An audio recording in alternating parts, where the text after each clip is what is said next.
Welcome to జిల్లా dairy. నా పేరు రహీం. ముందుగా హెడ్లైన్స్ చూద్దాం.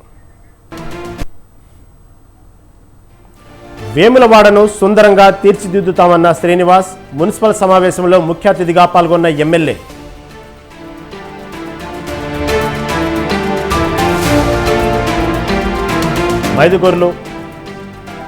మైదుకూరులో పుట్టా సుధాకర్ యాదవ్కు ఘన స్వాగతం. ఎమ్మెల్యేగా ప్రమాణ స్వీకారం చేసి తొలిసారి వచ్చిన ఆది.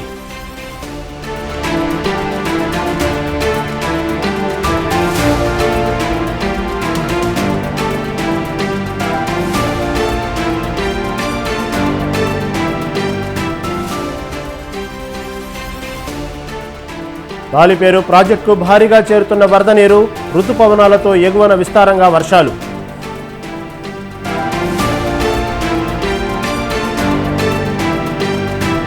తిరుమలలో శారద పీఠాన్ని సీజ్ చేయాలన్న స్వామీజీ. మఠాల దోపిడీ చేస్తున్నాయన్న శ్రీనివాసానంద సరస్వతి.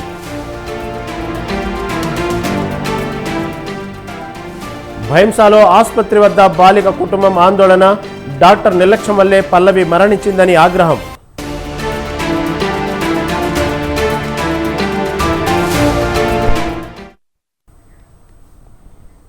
ఇక డీటెయిల్స్ చూస్తే, వేములవాడను సర్వంగా సుందరంగా తీర్చిదిద్దుదామని ప్రభుత్వ విప్ ఎమ్మెల్యే ఆది శ్రీనివాస్ పిలుపునిచ్చారు.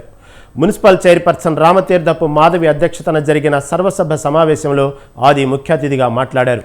రాజన్న ఆలయం పట్టణ అభివృద్ధి ప్రధాన ఎజెండాగా సమీక్షించామని, అభివృద్ధి ఎలా చేయాలనే దానిపై కౌన్సిల్ సభ్యులకు సూచనలు చేసినట్లు తెలిపారు. పట్టణంలో రోడ్ల వెడల్పు, మధ్యలో నిలిచిపోయిన మూలువాగు వంతెన నిర్మాణం త్వరలో ప్రారంభిస్తామన్నారు. ఇప్పటికే 20 కోట్ల రూపాయల అభివృద్ధి పనులు అయ్యాయని, మరిన్ని నిధులు తెచ్చేందుకు కృషి చేస్తానని ఎమ్మెల్యే శ్రీనివాస్ హామీ ఇచ్చారు.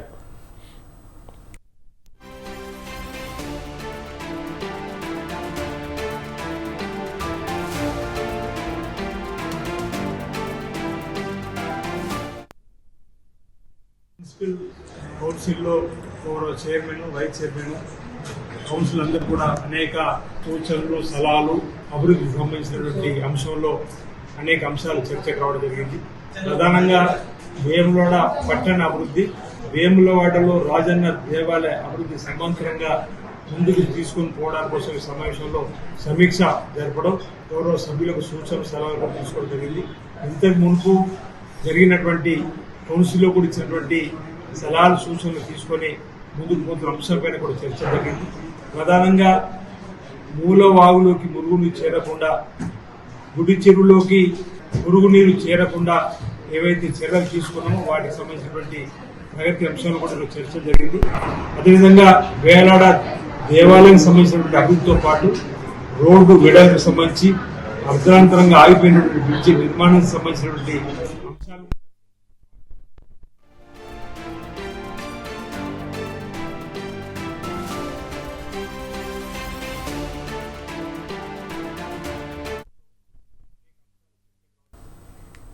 మైదుకూరు ఎమ్మెల్యేగా ప్రమాణ స్వీకారం చేసిన తర్వాత పుట్టా సుధాకర్ యాదవ్ తొలిసారి నియోజకవర్గంలో అడుగుపెట్టారు. ఈ సందర్భంగా టీడీపీ కార్యకర్తలు ఆయనకు ఘనంగా స్వాగతం పలికారు. దువ్వూరు మండలంలో ధూమ్ధాం చేస్తూ మైదుకూరులో మతాబులు కాలుస్తుండగా చల్లటి వాతావరణంలో చాపాడు గుండా పుట్టయాత్ర కొనసాగింది.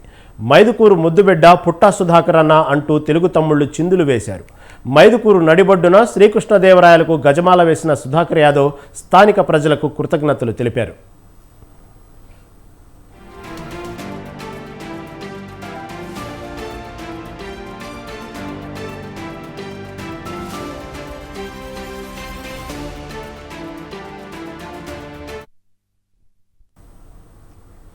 వేములవాడ రాజన్న ఆలయంలో కోడెల సంరక్షణపై ఆలయాధికారులు నిర్లక్ష్యం వహిస్తున్నారని బీజేపీ నాయకులు ఈవో కార్యాలయం వద్ద ధర్నా చేపట్టారు. దేవాదాయ శాఖ అధికారులు నిర్లక్ష్యం వల్లే కోడెలు ఇబ్బందులు పడుతున్నాయని, అయినా దేవాదాయ శాఖ అధికారులు పట్టించుకోవడం లేదని ఆరోపించారు. భక్తులు సమర్పించే కోడెలకు రక్షణ కల్పించి మనోభావాలను కాపాడాలని వారు డిమాండ్ చేశారు. దేవాలయాలకి అధిక ఆదాయం కోడెల ద్వారా వస్తున్న వాటిపై నిర్లక్ష్యం కొట్టొచ్చినట్టు కనిపిస్తుందని విమర్శించారు. కోడెలపై అధికారులు ప్రత్యేక శ్రద్ధ చూపించకపోతే బీజేపీ తరపున పెద్ద ఎత్తున ఆందోళనలు చేస్తామని హెచ్చరించారు.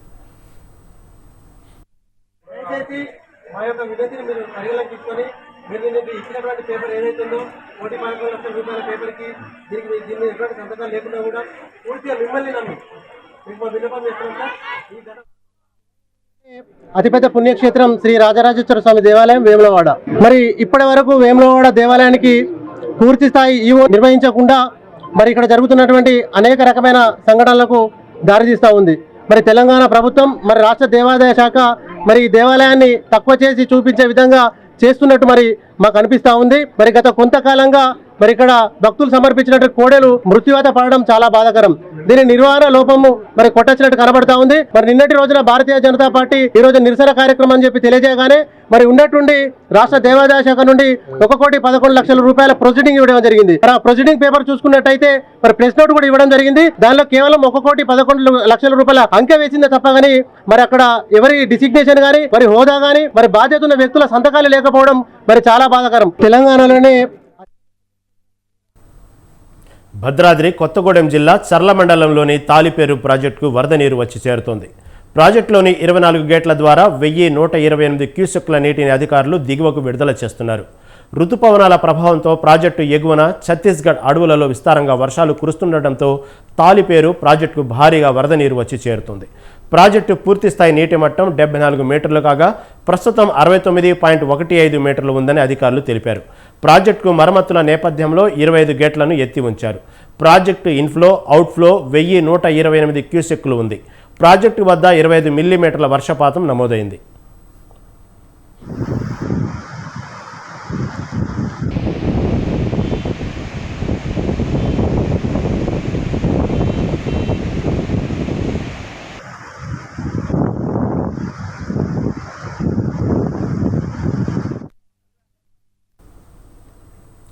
ఉమ్మడి ఖమ్మం జిల్లాకు కొత్త జలకళ సంతరించుకోనుంది. రైతాంగానికి వరప్రదాయమైన సీతారామ సాగునీటి ప్రాజెక్టు ట్రయల్ రన్ విజయవంతం కావడంతో దశాబ్దాల కళ నెరవేరబోతుంది. సాగు కష్టాలు తీరి పంట పొలాలు సస్యశ్యామలం కానున్నాయి.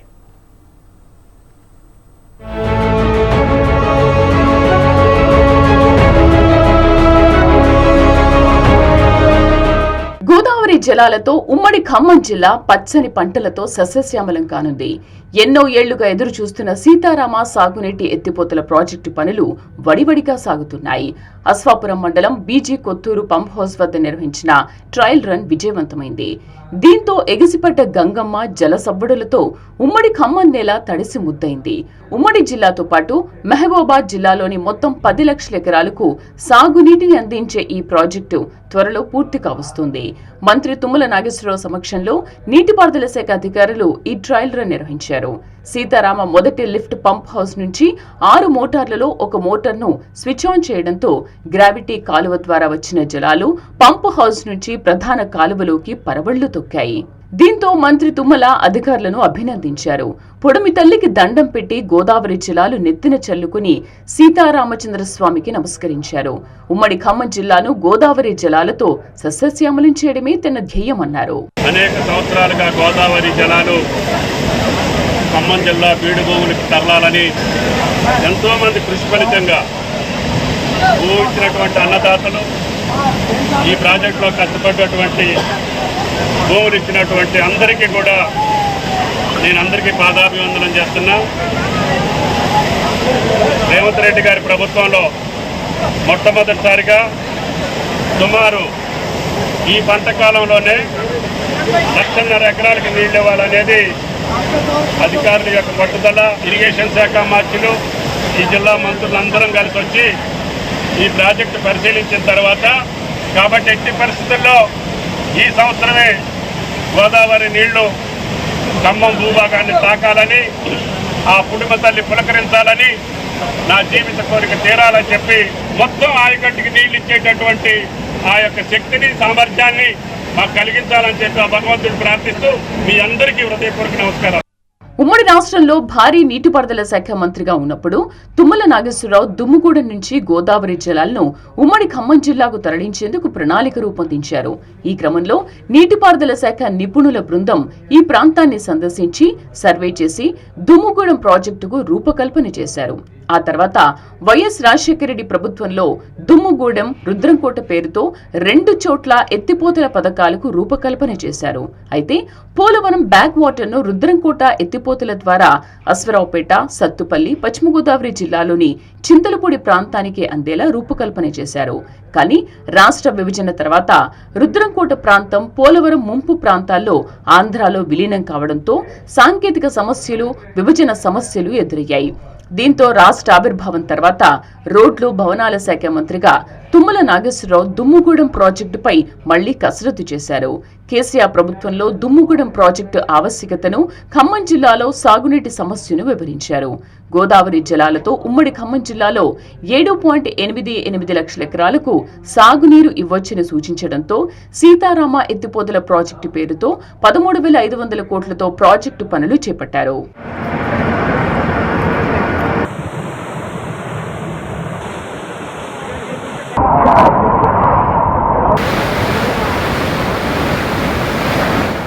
ఈ సీతారామ ప్రాజెక్టు పనులు మొదటి 3 ఏళ్లు పనులు వేగంగా జరిగినా ఆ తర్వాత 2018లో మంత్రి తుమ్మల ఓటమితో అప్పటి ప్రభుత్వం కాళేశ్వరంపై దృష్టి సారించింది. దీంతో సీతారామ పనులు నత్తనడకన సాగాయి. గత అసెంబ్లీ ఎన్నికల ముందు తుమ్మల నాగేశ్వరరావు బీఆర్ఎస్ నుంచి కాంగ్రెస్ లో చేరేటప్పుడు తన చిరకాల స్వప్నం సీతారామ ప్రాజెక్ట్ అని, కాంగ్రెస్ ప్రభుత్వం అధికారంలోకి వచ్చిన వెంటనే సీతారామ పూర్తి చేయాలని పట్టుదలతో ఉన్నానని తెలిపారు. ఇందుకు కాంగ్రెస్ అధిష్టానం కూడా అంగీకరించి తుమ్మలను కాంగ్రెస్ లో చేర్చుకుని టికెట్ ఇచ్చింది. అసెంబ్లీ ఎన్నికల్లో గెలిచిన తర్వాత తుమ్మల వ్యవసాయ శాఖ మంత్రిగా బాధ్యతలు చేపట్టారు. ముఖ్యమంత్రి రేవంత్ రెడ్డి భద్రాచలం వచ్చినప్పుడు సీతారామ సాగునీటి ప్రాజెక్టు గురించి వివరించారు. కొద్ది మొత్తంలో నిధులు కేటాయిస్తే ఏడాదే గోదావరి జలాలను పారించవచ్చని తెలిపారు. దీంతో ముఖ్యమంత్రి రేవంత్ రెడ్డి సానుకూలంగా స్పందించారు. ఈ క్రమంలో సీతారామ ప్రాజెక్టు పనులను మంత్రి తుమ్మల ఎప్పటికప్పుడు పర్యవేక్షిస్తూ వేగవంతం చేయించారు. దీనికి తోడు వైరా రిజర్వాయర్ కు సీతారామ ద్వారా గోదావరి నీరును అందించేందుకు 72 కోట్ల రూపాయలను మంజూరు చేయించి లింక్ కెనాల్ పనులు ప్రారంభించారు. దీనికి రాజీవ్ లింక్ కెనాల్ గా నామకరణం చేయించారు.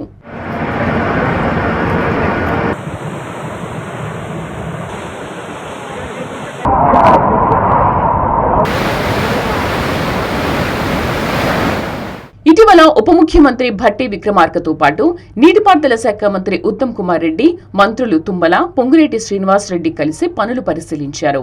ఆగస్టు 15 నాటికి వైరా లింక్ కెనాల్ ద్వారా నీరిస్తామని ప్రకటించారు. దీంతో లింక్ కెనాల్ పనులు వేగంగా జరుగుతున్నాయి.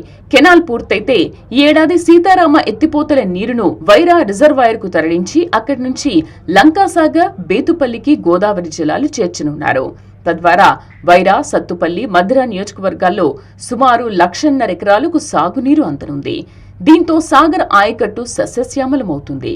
అశ్వాపురం మండలం బీజీ కొత్తూరు వద్ద ఉన్న 6 మోటార్లలో ఒక మోటార్ను ప్రారంభించి ట్రయల్ రన్ చేశారు. గోదావరి జలాలు పంపు హౌస్ నుంచి కాలువలోకి రావడంతో జలకళ కనిపించింది.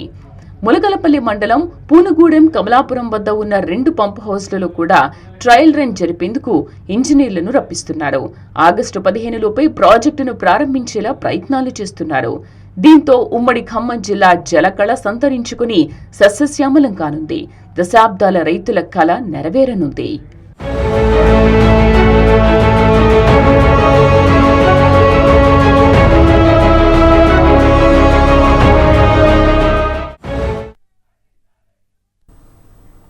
రామగుండం బి పవర్ హౌస్ స్థానంలో సింగరేణి పవర్ హౌస్ కాకుండా జెన్కో ద్వారా కొత్త విద్యుత్ కర్మాగారం నిర్మించాలని బీఆర్ఎస్ నేత డిమాండ్ చేశారు. పెద్దపల్లి జిల్లా రామగుండంలో బీఆర్ఎస్ శ్రేణులతో కలిసి ఏర్పాటు చేసిన మీడియా సమావేశంలో కార్మిక నేత కౌశిక హరి మాట్లాడారు. స్థానికులు, నిరుద్యోగులకు ఉద్యోగ ఉపాధి కల్పించాలంటే బి పవర్ హౌస్ను విస్తరించాలని హరి డిమాండ్ చేశారు. రామగుండం ప్రాంత ఎమ్మెల్యేలు, అధికార పార్టీ నేతలు బి పవర్ హౌస్ను విస్మరించారని ఆరోపించారు. అధికారంలో ఉన్న కాంగ్రెస్ పార్టీ రామగుండంలో ఇప్పటికైనా జెన్కో, గోదావరి ఖనిలో సింగరేణి పవర్ ప్లాంట్లు ఏర్పాటు చేయాలన్నారు. పరిశ్రమ ప్రాంతానికి గుండెకాయ లాంటి గత 60 సంవత్సరాలుగా ఈ ప్రాంతాన్ని వెలుగులోకి తీసుకొచ్చింది. భారతదేశానికి, రామగుండానికి, ఆంధ్రప్రదేశ్కు, తెలంగాణకు అట్లాంటి బీపో రోజులు బంద్ అయిపోతూ ఉంది. మేము చాలా ఏళ్ళుగా దీనికోసం పోరాటం చేసినాం. 2012లో ఈ బంద్ అవుతుందని తెలిసే మేము అప్పటి పోరాట ఫలితంగా ఈ రామగుండం రాసులందరూ చేసిన పోరాట ఫలితంగా అప్పుడు ఉన్నటువంటి శ్రీధర్ బాబు గారు, కిరణ్ కుమార్ రెడ్డి గారి ఆధ్వర్యంలో మాకు ఇక్కడ 660x2 మెగావాట్లు అన్ని రకాల అనుమతులు, ఫైనాన్షియల్ శాంక్షన్స్, డిపిఆర్ ప్రతి ఒక్కటి కంప్లీట్ అయిపోయింది. ఇప్పుడు అది బంద్ అయ్యే పరిస్థితులు ఉన్నది కాబట్టి మళ్ళొకసారి మేమందరం కూడా ఆ పవర్ హౌస్ను ఎట్టి పరిస్థితుల్లో టీఎస్ జెన్కో ద్వారానే నిర్మాణం చేయాలని చెప్పేసి మేము రామగుండం పారిశ్రామిక ప్రాంత ప్రజల తరఫున డిమాండ్ చేస్తూ ఉన్నాం. ప్రభుత్వంలో ఉన్నటువంటి పెద్దలు మేము సింగరేణి ద్వారా పెడతామని చెప్తా ఉన్నారు. సింగరేణి ద్వారా పెట్టినప్పుడు ఇక్కడ ఉద్యోగాల అవకాశాలు దెబ్బతింటాయి. రామగుండం పారిశ్రామిక తెలంగాణలో బొగ్గు బ్లాక్ల వేలాన్ని నిలిపివేయాలని బొగ్గు గని కార్మిక సంఘం అధ్యక్షుడు మిరియాల రాజిరెడ్డి డిమాండ్ చేశారు. తెలంగాణలో బొగ్గు గనులను సింగరేణి సంస్థకు అప్పగించాలని అన్నారు. పెద్దపల్లి జిల్లా గోదావరి ఖనిలో 81 మంది సభ్యులతో తెలంగాణ బొగ్గు గని కార్మిక సంఘం కొత్త కమిటీని ఆయన ప్రకటించారు. సింగరేణి కార్మికుల సమస్యలు పరిష్కరించాలని, కొత్త బొగ్గు గనులు తీసుకురావాలన్నారు. సింగరేణి ప్రైవేటీకరణకు వ్యతిరేకంగా యూనియన్లకు అతీతంగా కలిసి పోరాడాలని రాజిరెడ్డి పిలుపునిచ్చారు. జూలై 1న సింగరేణి బొగ్గు గనులపై చేపట్టే నిరసనలను విజయవంతం చేయాలని కార్మికులను కోరారు.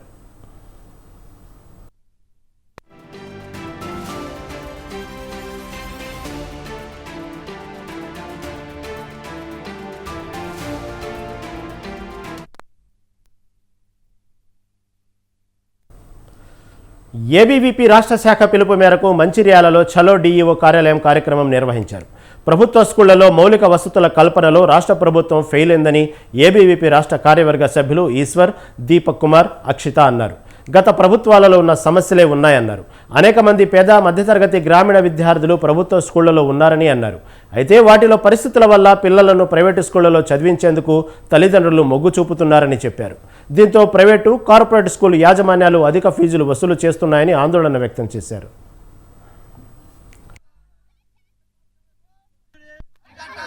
ఈరోజు మా రాష్ట్ర శాఖ పిలుపు మేరకు డిఓ ఆఫీస్ ముట్టడించడం జరిగినది. దీనికి ముఖ్య కారణం ఏంటంటే ప్రభుత్వ పాఠశాలలో కేవలం కొన్ని వసతులు కూడా లేకుండా నడుపుతున్న ఈ రేవంత్ రెడ్డి ప్రభుత్వం పైన తల వంచాలని చెప్పి ఈరోజు మేము డిఓ ఆఫీస్ ముట్టడించడం జరిగినది. రెండోది, అఖిల భారత విద్యార్థి పరిషత్ తరఫున రేవంత్ రెడ్డిని కొన్ని ప్రశ్నలు అడగదలుచుకున్నాం. అయ్యా రేవంత్ రెడ్డి గారు, ఈ రోజు మీరు మందుకి మంత్రిని పెట్టారు, డబ్బులకి మంత్రిని పెట్టారు, అన్నిటికీ మంత్రిని పెట్టి విద్య మళ్ళీ ఏం పాపం చేసిందయా అని ఈరోజు మేము అడగదలుచుకున్నాం. రెండోది ఏంటంటే ప్రభుత్వ పాఠశాలలో కనీసం సదుపాయాలు కూడా లేకుండా ఈరోజు నడుస్తూ ఉన్నాయి. ఇది రేవంత్ రెడ్డి ప్రభుత్వంలోని గవర్నమెంట్ పాఠశాలల పరిస్థితి. ప్రైవేట్ పాఠశాల జోలికి వస్తే అధికంగా ఫీజులు దోపిడీ చేస్తూ అయినా డిఓ వాళ్ళపైన ఎటువంటి. మేడ్చల్లోని సీఎంఆర్ పాఠశాలలో ఎస్ఎఫ్ఐ ధర్నా నిర్వహించింది. పాఠశాలలో యూనిఫామ్లు, పుస్తకాలు అమ్ముతున్నారని బైఠాయించి ఎస్ఎఫ్ఐ నేతలు ఆందోళన చేపట్టారు. మాజీ మంత్రి మల్లారెడ్డి అక్రమంగా అధిక ఫీజులు వసూలు చేస్తున్నారని, నిబంధనలకు విరుద్ధంగా యూనిఫామ్లు, పుస్తకాలు అమ్ముతున్నారని ఎస్ఎఫ్ఐ మేడ్చల్ జిల్లా కార్యదర్శి రాథోడ్ సంతోష్ మండిపడ్డారు. డీఈఓ, ఎంఈఓలు సీఎంఆర్ పాఠశాలపై చర్యలు తీసుకోవాలని ఎస్ఎఫ్ఐ నేతలు డిమాండ్ చేశారు. పాఠశాలలో పుస్తకాలు, యూనిఫామ్లు అమ్మే గదులను ఎంఈఓ కార్యాలయ సిబ్బంది సీజ్ చేశారు.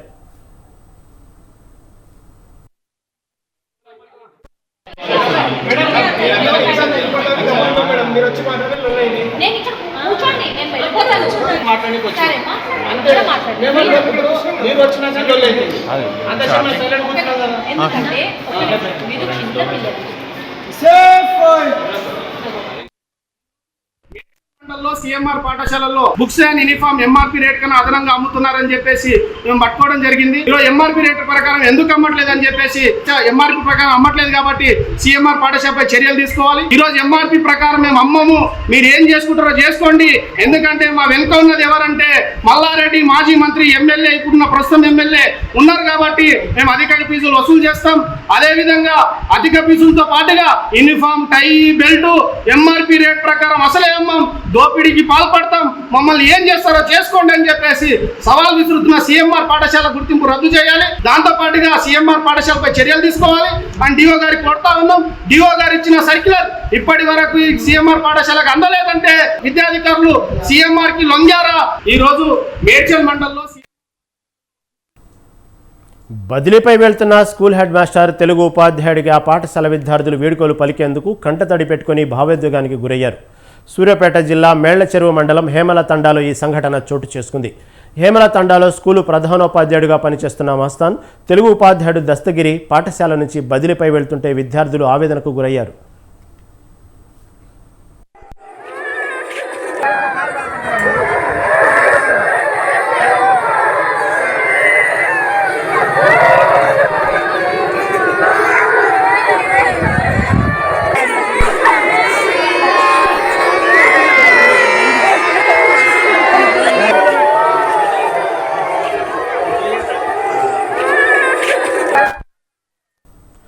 సార్ మీరే ఉండాలి వెళ్ళొద్దు అంటూ విద్యార్థులు కంటతడి పెట్టుకోవడం అందరినీ ఆశ్చర్యానికి గురిచేసింది.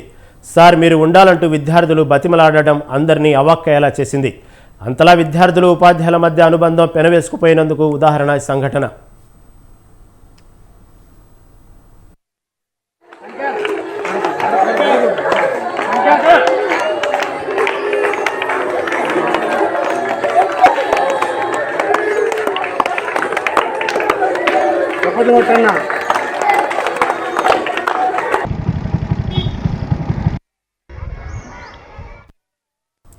కట్టకొమ్మగూడెం వాసి షేక్ మస్తాన్ గత 9 ఏళ్లుగా మేళ్ల చెరువు మండలం హేమల తండాలో హిందీ పండిట్గా ప్రధానోపాధ్యాయులుగా విధులు నిర్వహిస్తున్నాడు. ఉపాధ్యాయ వృత్తిని పవిత్రంగా భావించి పాఠశాలను ఆయన ఉన్నతంగా తీర్చిదిద్దారు. జిల్లాలో అధికంగా విద్యార్థుల ఎన్రోల్మెంట్ ఉన్న పాఠశాలగా షేక్ మస్తాన్ చేశారు. ఉన్నత అధికారుల నుంచి ప్రశంసలు కూడా పొందారు.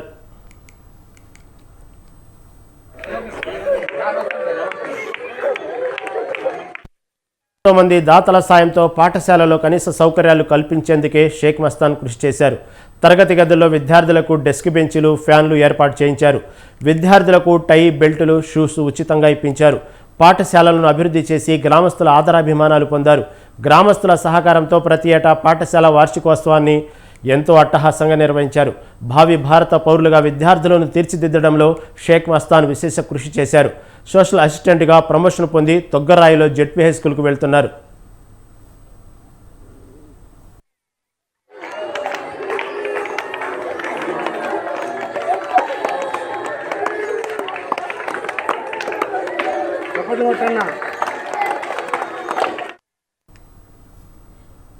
ఇన్ని రోజులు తమ వద్దే ఉండి తమ ఉన్నతికి కృషి చేసిన షేక్ మస్తాన్ మాస్టారు బదిలీపై వెళ్లిపోతుండటంతో విద్యార్థులు కంటతడి పెట్టుకున్నారు.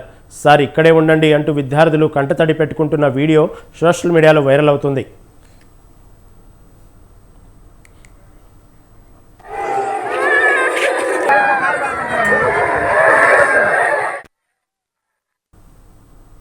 తిరుమలలోని విశాఖ శారదా పీఠాన్ని వెంటనే సీజ్ చేయాలని శ్రీ ఆనందాశ్రమ పీఠాధిపతి శ్రీ శ్రీనివాసానంద సరస్వతి స్వామీజీ అన్నారు.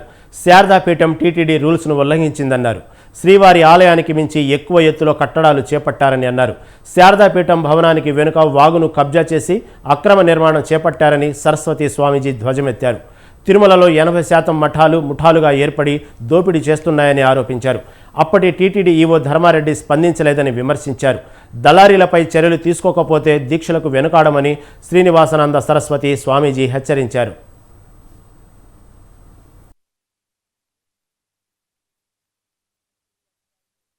హోటల్లో ఏదైనా అపరిశుద్ధమైన ఆహారం వంట చేస్తే వెంటనే దానికి సంబంధించినటువంటి హెల్త్ ఇన్స్పెక్టర్స్ ఆ హోటల్ని సీజ్ చేస్తున్నారా లేదా, అలాగే మరి అనుమతులు లేకుండా అక్రమ కట్టడాలు కట్టి నిబంధనల్ని విడిచిపెట్టి తుంగలో తొక్కేసి ఇష్టారాజ్యంగా వ్యవహరించి శారదాపీఠానికి, విశాఖ శారదాపీఠానికి పూర్తిగా ప్రమాదం అంచున పొంచి ఉంటే వెంటనే దాన్ని సీజ్ చేయాల్సిన పరిస్థితి టీటీడీ అధికారులకు ఉన్నది.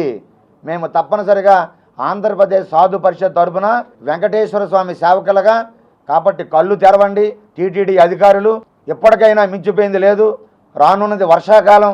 ఈ వర్షాకాలంలో ఉధృతమైన వర్షాలు పడితే ఈ మధ్యనే వారు పైకి 6-7 అంతస్తులు నిర్మాణాలు చేపట్టడం జరిగింది. దానిపైన అత్యంత బరువుతో పెద్ద పెద్ద ట్యాంకులు కూడా విశాఖ శారదాపీఠం వారు బాధ్యత వహిస్తారా సమాజానికి తెలియపరచాలి, హిందువులకు తెలియపరచాలి.